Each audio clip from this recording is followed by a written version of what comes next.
dissertation, Equitably Ending the Fossil Fuel Era, Climate Justice, Capitalism, and the Carbon Budget. So thanks again for coming. So the thesis that I defend within the dissertation is basically a moral case for rapid and comprehensive action to deeply and equitably reduce fossil fuel use and greenhouse gas emissions, in line with meeting the Paris Climate Agreement's more stringent target of 1.5 degrees Celsius, and to do so in a way that, as best as ethically possible, does not rely on risky and unproven negative emissions and geoengineering technologies. In the first part of the dissertation, I defend something I call the fossil-free moral imperative, and basically it's sort of this collective moral imperative that we have as a society to transition away from fossil fuels, at least in line with the Paris Climate Agreement, if not more ambitiously. And the first of the imperative is pretty simple in some ways. It's just about this collective moral obligation to undergo this transition in order to avoid sort of great, widespread, and unnecessary harm that comes with relying on fossil fuels. And it's unnecessary in terms of the ability that we have to transition to alternatives that are less harmful significantly.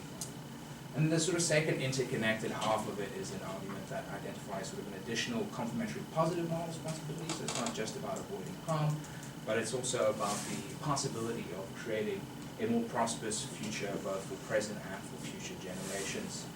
So within the argument that I'm making there, I'm challenging a sort of a dominant camp within a lot of the climate ethics literature, which I kind of call the intergenerational sacrifice camp. And basically they're saying that when it comes to climate action, what we see is that climate action places an overall burden on the present generation, but they argue that nonetheless we have an intergenerational moral obligation to incur those costs in order to avoid passing on unacceptable harms to future generations.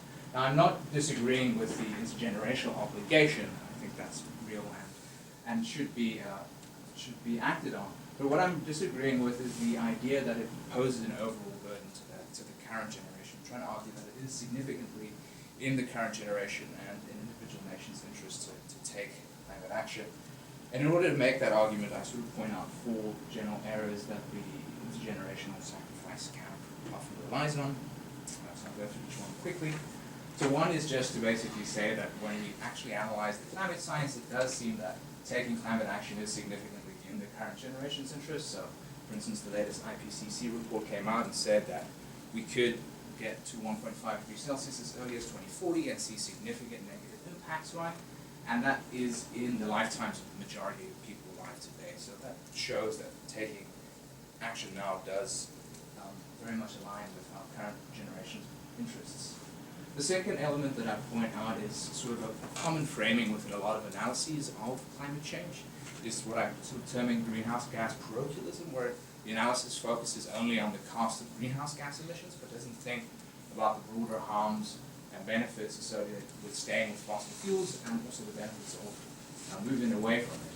So one example of that, often termed co-benefits, right, is air pollution. So this seemingly innocuous looking graph is basically showing us that if we reduce global warming from just the 2 degrees Celsius to 1.5 degrees Celsius, just that half degree difference could basically equal about 153 million less premature deaths, 40% of that occurring in the next 40 years. And that is about 3 times more deaths than since the World War II. So a pretty significant part of the analysis is often left out by framings that focus mostly on greenhouse gases rather than the broader harms of fossil fuels, which, when included, show that it's more in our interest to act. Open this up quickly. And then the third element that I point out is that a lot of these analyses rely on outdated and conservative clean energy estimates. So what we've seen is that a lot of the forecasts around clean energy have been significant underestimates, both when it comes to technologies like solar and wind, and when it comes to things like electric vehicles. And so when you actually analyze with the updated analysis of clean energy, it becomes increasingly within our self-interest to take action on climate change, as clean energy is increasingly leaning on fossil fuels on cost alone. And then the fourth element of pushing back against this intergenerational sacrifice camp is what I've been terming the neoliberal imaginary, right? And it's basically the way that when we try to analyze the cost of taking action, we kind of view it from the perspective of an individual consumer operating within structures without recognizing how those background structures shape the nature of the choices that we face. So an example of this, for instance, is the way that fossil fuel subsidies artificially make it seem like it's in our individual interest to pollute, whereas if we actually reduce fossil fuel subsidies, we could see significant benefits, and it would be even in our economic interest potentially to take climate action, right? And for instance, IMF studies show that if you reduce global fossil fuel subsidies, you free up $2.9 trillion worth of government revenue annually. Right? And that amount of revenue is more than is needed to invest in clean energy to get to 2 degrees Celsius and even to get to 1.5 degrees Celsius. Right? So even just by shifting these subsidies, you could get to these targets that are being put forward. And so bringing together those sort of four different frames of analysis, the sort of conclusion that I'm trying to put forward against the sort of intergenerational sacrifice camp and those that claim that this sort of global strategy of the commons when it comes to climate change is to argue that actually it's in individual generations and nations' self-interest, even when you exclude the impacts of climate change from action, which is not to say we should be excluding it, but that if you took a framing which didn't even think about climate change, you have significant self-interested reasons to take this action. Well, Nicholas Stern, for instance, has written an entire book where he tries to point out how climate action is in the self-interest of nations. And Fergus Green argues, and I kind of agree with him, that when we think about it in this term, then we see that it's not so much that we're stuck in this global tragedy of the commons where each nation not necessarily acting just in their self-interest, but rather that there are interests within the nations that are potentially blocking the possibility of the nations acting in their self-interest when it comes to climate change. So you can think of, for instance, the fossil fuel industry blocking significant action in order to protect their interests, often claiming that it's in broader societal collective interest, but I think the evidence shows that actually taking this action, even when we take out climate change from the picture, is very much in our self-interest, which is not to say there aren't harms and costs that come with the transition. And drawing on Professor Prakash's point about embedded environmentalism, we need to think about how do we compensate those that do face costs as we transition, whether it's workers that need to move out of an industry, or whether it's those that don't have the necessary structures to move towards a low-carbon transition. But nonetheless, when we try to analyze the incentive structure when it comes to climate change, I think increasingly we're seeing that it is in our collective interest, but that there are vested interests that are slowing the transition, is what I'm trying to argue. So I moved from that point in part A of my dissertation to think about what does this mean in terms of our moral responsibility, and particularly our moral responsibility in the face of what I'm arguing is a climate emergency. Right? So given the limited time we have available, right, a lot of analysis suggests that we have just a decade or so to really bend the curve back to be able to stand a reasonable chance of hitting 1.5 degrees Celsius or even 2 degrees Celsius. What does that mean for us in terms of our moral responsibility as individuals in society? How should we act morally? Right? So just yesterday, the Mayor of London announced that there's a climate emergency, and he's sort of pushing London to act appropriately. And this is sort of what I'm arguing for, is that because we're in a climate emergency, that augments the nature of our moral responsibilities, right? Things that we might not otherwise be asked to do become part of the purview of what we might be pulled on to do, right? So I start off by thinking about how do we respond by sort of the typical analysis, which is personal emissions reductions. People often start with that. It's one of the most asked questions when it comes to how do we act on climate change. And I do defend something called the anti-pollution principle, which is that we should not unnecessarily use limited resources whose use contributes to the grave, substantial, and widespread harm of others, unless there are sufficiently strong moral reasons for doing so. And when I apply it, I very much look at the inequalities in terms of who is contributing to emissions, right? So we see that the global rich are most responsible for consumption emissions, and so they, in many ways, are more responsible for taking on this anti-pollution principle, given that they are the largest contributors, right?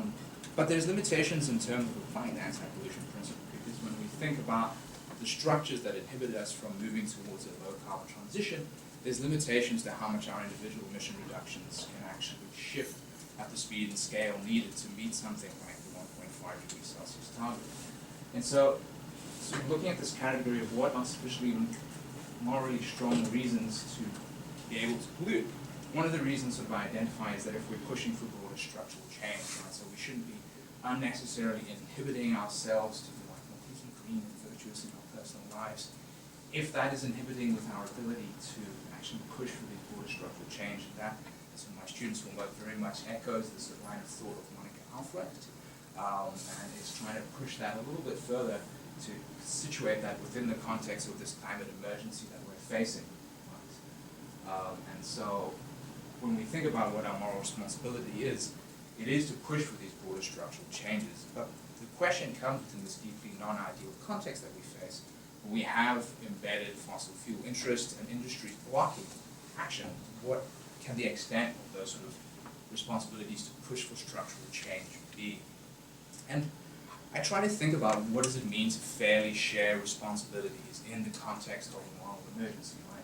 So it's in sort of an ideal world, we'd be sharing responsibilities according to something like common but differentiated responsibilities, where each country would be taking on its fair share of action and they would be sharing the cost equally among their individual nations, but we're very far from that right now. And so there's other arguments that push for what's sort of like a non-ideal theory, which is to say we're not ideally sharing burdens as we should, so what should we do given that, right?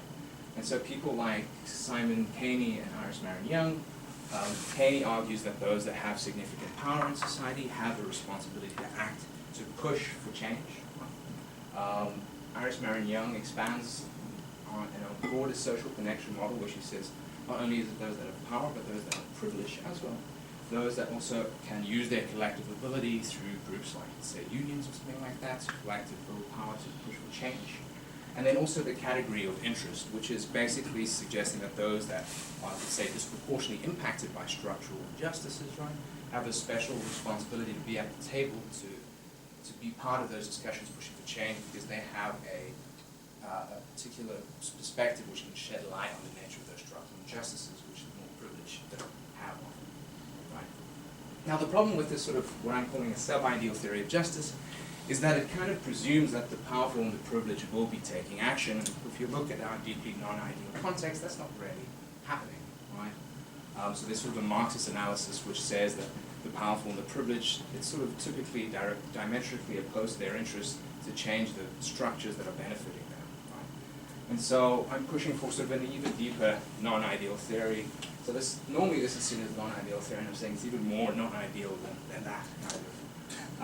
And basically saying that given the nature of the grave harms that we potentially face and the emergency we face, that the burdens, I mean, ideally they would fall on the powerful and the privileged, or even more ideally than that, they would be shared equitably according to common but differentiated responsibilities. But given that they're not, it means they fall significantly on those that may not be traditionally powerful and traditionally privileged to take on what may be very demanding moral responsibilities to push for action in the face of entrenched interests that are holding back the needed transition. And part of that is in the dissertation, is to argue for the case for civil resistance and civil disobedience as an element of that needed change, but only one element of a much broader set of tools that can help push for significant change. But I think that the general point that I'm arguing for is that there is a really distinct and awesome responsibility that we face given the nature of this kind of emergency, and that may demand much more of us than we may otherwise be asked to take on under normal circumstances. So the level of maybe individual sacrifice that we would be asked tomorrow to take on to ensure that we avert climate catastrophe and the broader harms of fossil fuels is quite significant. I like this quote from Henry Shue, basically talking about how this moment that we live in allows us to potentially leave behind an invaluable legacy, but we sort of stand on the precipice where time may be too short. So this really is an awesome moment in time where we have the possibility to shift things, but it's not clear that it will. And so that's an argument about the nature of our moral responsibilities. And then part C, I kind of shift to thinking about the argument for 1.5 degrees Celsius in particular, and basically showing how very much aligns with a lot of global South advocacy and how those that argue against it have made some problematic claims. And the person I focus on mostly within this is Professor Darren Mollendorf, who wrote this book, Moral Challenge of Dangerous Climate Change, Values, Policy, and Policy. And he develops this anti-poverty principle, where he says that policies and institutions should not impose any cost of climate change or climate change policy on the global pool of both the present or future generations, and when those costs make the prospects for poverty eradication worse than they would be absent them if there are alternative policies that are preventable from pursuing those costs. A lot of commas and complex sentence. But essentially, he's trying to say that if we need to ensure that climate policy, climate action is not making those burdens fall on the poor, which is a principle that I agree with to a certain extent. But the way that he applies it against the 1.5 degrees Celsius target is problematic. So he combines it with what he claims is a precautionary approach. And he develops, well, he uses this thing called the minimax rule. And it says that between courses of action or with uncertain negative outcomes, the agent should compare only the highest loss scenarios of the courses and choose the course of action that causes the lowest and the highest loss scenarios to pass. And sort of combining the anti-poverty principle and this purportedly proportionate approach, he says that we should not be aiming for the 1.5 degrees Celsius target because he thinks that the cost of limiting warming to 1.5 might be very high, possibly resulting in a protracted global recession that would be very damaging to the global poor. Instead, he says we should be aiming for 2 degrees Celsius, and he says, and he makes an argument for why we should be aiming for that based on medium climate sensitivity. Now, I disagree significantly with Moellendorff and think that actually a true precautionary approach should be pushing us towards 1.5 degrees Celsius, not more ambitious.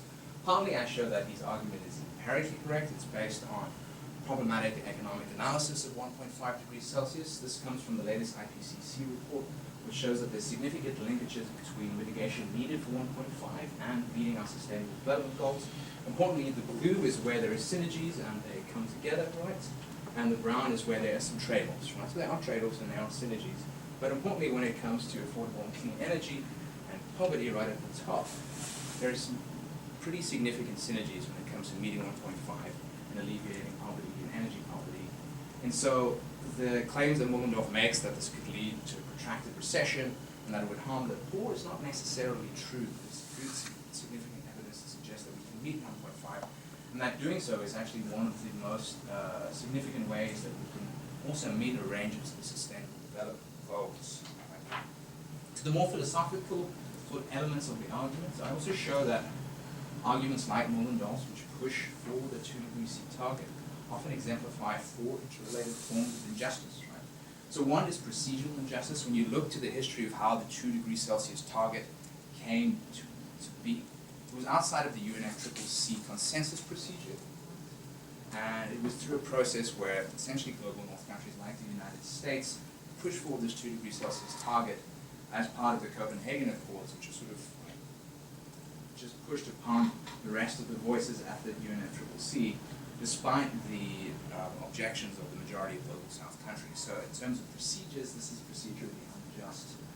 A second element of it is recognition of injustice, and often the economic models and framings that are used to defend the 2 degrees Celsius target don't recognize the various different impacts that fall on some of the more vulnerable and poor communities. And some examples of that is non-economic loss and damage, which is not typically represented in models, but it's very significant for those that are more dependent on ecological resources for their well-being, for instance. And so there's a significant recognition of justice where the very frames that are used to justify 2 degrees Celsius overlook a lot of the harms that will fall on the most vulnerable communities.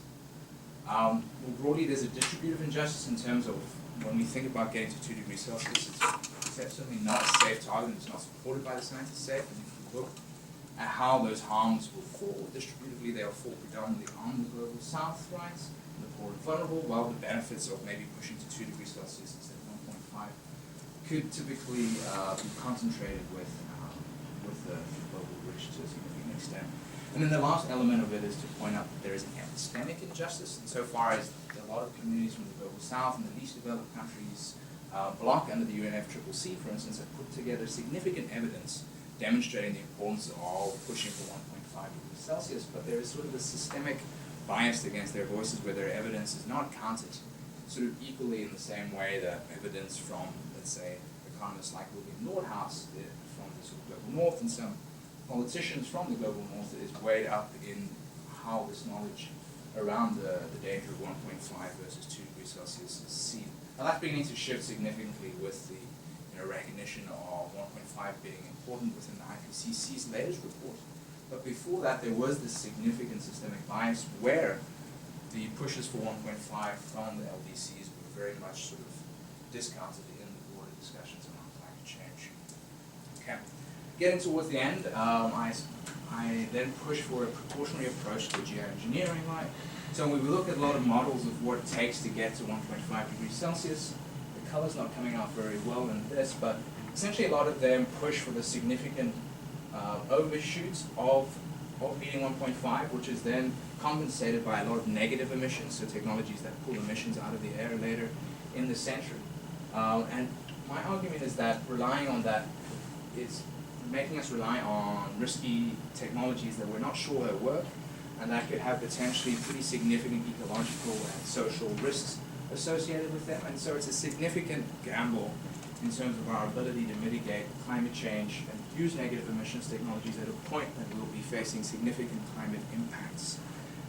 And so within the precautionary approach to geoengineering, I argue that we should, as best as possible, avoid overshooting that 1.5 degrees Celsius target and relying as little as possible on problematic negative emissions technologies. And I try to separate out the ones that are beneficial from the ones that are potentially harmful, drawing on some work of other scientists and philosophers in the space. This is just a really helpful graph trying to show that there are significant benefits that come with typical mitigation, forest management, soil management, and biochar, which are technologies that can help reduce and pull emissions out of the air. But that when it comes to more risky technologies like ocean ion fertilization, geological carbon capture and storage, ocean CCS, and stratospheric aerosols, there's a range of potential significant risks and uncertainties about using these technologies, such that we should really be gambling our ability to bring us back to 1.5 degrees Celsius significantly on them. And the similar thing applies to bioenergy, carbon capture and storage, which is not represented on this graph. Okay. And then I end the project by thinking about whether 1.5 degrees Celsius is politically feasible. There's a big question in the air about, given where we are politically, whether we can actually hit the 1.5 degrees Celsius target. There's, of course, great uncertainty, and it's not clear that we will get there.